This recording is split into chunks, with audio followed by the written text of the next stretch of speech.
আসসালামু আলাইকুম প্রিয় দর্শক।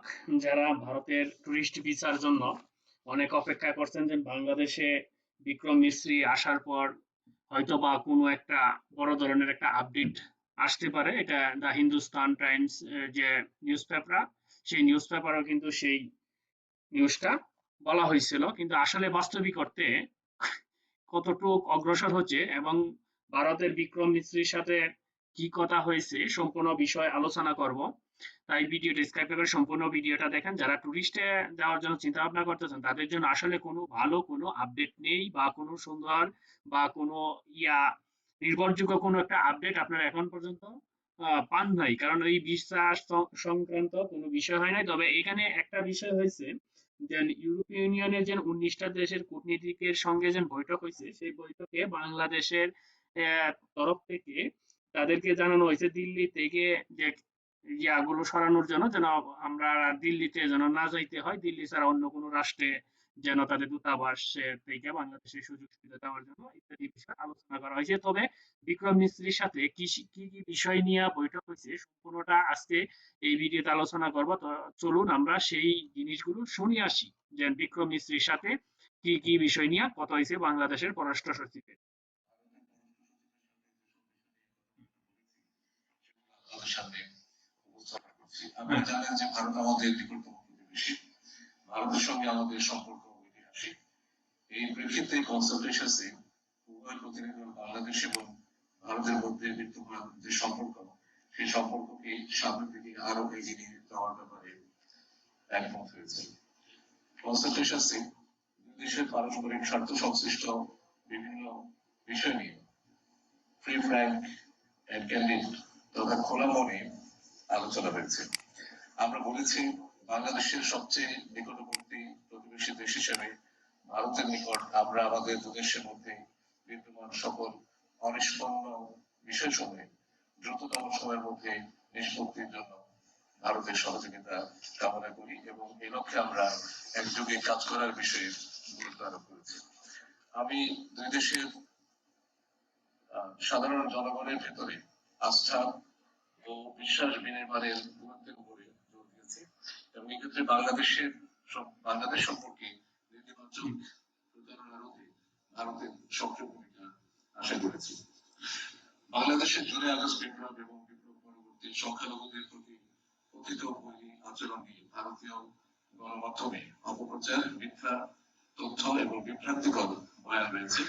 সে বিষয়ে আমরা ভারত সরকারের প্রতি দৃষ্টি আকর্ষণ করে এ বিষয়ে যথাযথ পদক্ষেপের অনুরোধ জানিয়েছে।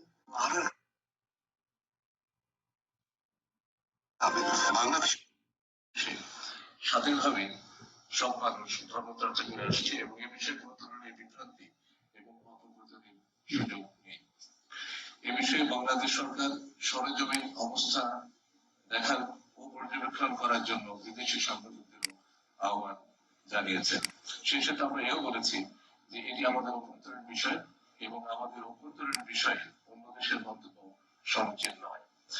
আমি ভারতের পররাষ্ট্র সচিবকেও স্মরণ করিয়ে দিয়েছি যে বাংলাদেশ অন্য দেশের অভ্যন্তরীণ বিষয়ে মন্তব্য করা থেকে বিরত থাকে এবং অন্যান্য দেশেরও একই ধরনের শ্রদ্ধাবোধ আমাদের প্রতি দেখানো উচিত। আপনারা অবগত রয়েছেন যে সীমান্ত হত্যা শূন্যে নামিয়ে আনা আমাদের অগ্রাধিকার। আমরা বিশ্বাস করি প্রতিটি জীবন মূল্যবান। One life is too many. এই লক্ষ্যে ভারত সরকারকে দৃশ্যমান কার্যকরী পদক্ষেপ গ্রহণ করতে আমরা অনুরোধ করেছি। তাছাড়া আন্তঃসীমান্ত অপরাধ, মাদক পাচার সহ অন্যান্য অপরাধমূলক কার্যক্রম নির্মূলে ভারতের সহযোগিতা সহ সীমান্ত সংশ্লিষ্ট বিভিন্ন দীর্ঘমেয়াদী সমস্যার সমাধানে ভারত সরকারকে অনুরোধ জানিয়েছে। আজকের আলোচনায় আন্তঃনদী বিষয়সমূহ গুরুত্ব পেয়েছে। আমি তিস্তা নদীর পানি চুক্তি সম্পন্ন করার প্রয়োজনীয়তার উপর জোর দিই।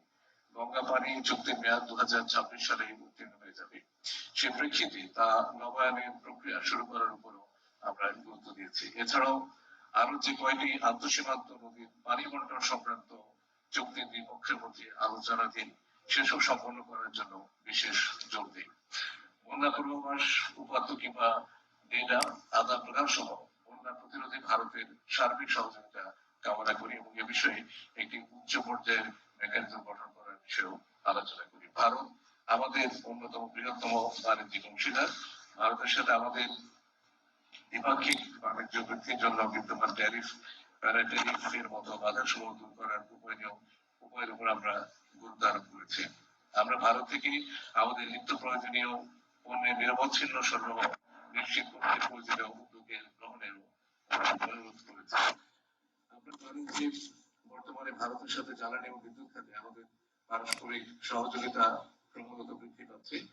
আমরা ভারত থেকে বর্তমানে প্রায় 2656 মেগাওয়াট বিদ্যুৎ আমদানি করছি। বর্তমান ভূরাজনৈতিক প্রেক্ষাপটে এই সহযোগিতা বৃদ্ধি পেতে পারে। ভারতের মধ্য দিয়ে নেপাল ও ভুটান থেকে জলবিদ্যুৎ আনার বিষয়েও ভারতের সহযোগিতার প্রয়োজন। এই অঞ্চলের শান্তি ও স্থিতিশীলতা রক্ষায় এবং রোহিঙ্গা সংকটের স্থায়ী সমাধানে বাংলাদেশে অবস্থানরত 1.2 মিলিয়ন রোহিঙ্গা প্রত্যাবাসনের ক্ষেত্রে ভারতের সহযোগিতার জন্য আহ্বান জানিয়েছি। প্রতি বছর পর্যটন এবং চিকিৎসা উপলক্ষে উল্লেখযোগ্য সংখ্যক বাংলাদেশি ভারত সফর করে। তাদের ভিসা প্রাপ্তি সহজীকরণ সহ অন্যান্য কনসুলার ইস্যু সহজীকরণের জন্য আমরা অনুরোধ জানিয়েছি। যে সকল বাংলাদেশি নাগরিক ভারতের আদালতে দেয়া সাজা বাংলাদেশে অথবা ভারতে ভোগ করছে, তাদের সাজা মকুবের বিষয়ে ভারতের যথাযথ বিবেচনার জন্য তাদের ভিসা প্রাপ্তি সহজীকরণ, পর্যটন এবং চিকিৎসা উপলক্ষে উল্লেখযোগ্য সংখ্যক বাংলাদেশি ভারত সফর করে। তাদের ভিসা প্রাপ্তি সহজীকরণ সহ অন্যান্য কনসুলার ইস্যু সহজীকরণের জন্য আমরা অনুরোধ জানিয়েছি। যে সকল বাংলাদেশি নাগরিক ভারতের আদালতে দেয়া সাজা বাংলাদেশে অথবা ভারতে ভোগ করছে, তাদের সাজা মকুবের বিষয়ে ভারতের যথাযথ বিবেচনার জন্য অনুরোধ জানানো হয়েছে। এছাড়া ভারতে আটক বাংলাদেশের জেলেদের মুক্তির বিষয়ে আলোচনা হয়েছে। আজকের আলোচনায় ভারতের পররাষ্ট্র সচিব বাংলাদেশের অন্তর্বর্তীকালীন সরকারের সাথে একযোগে কাজ করার বিষয়ে ভারত সরকারের দৃঢ় প্রত্যয় ব্যক্ত করেন।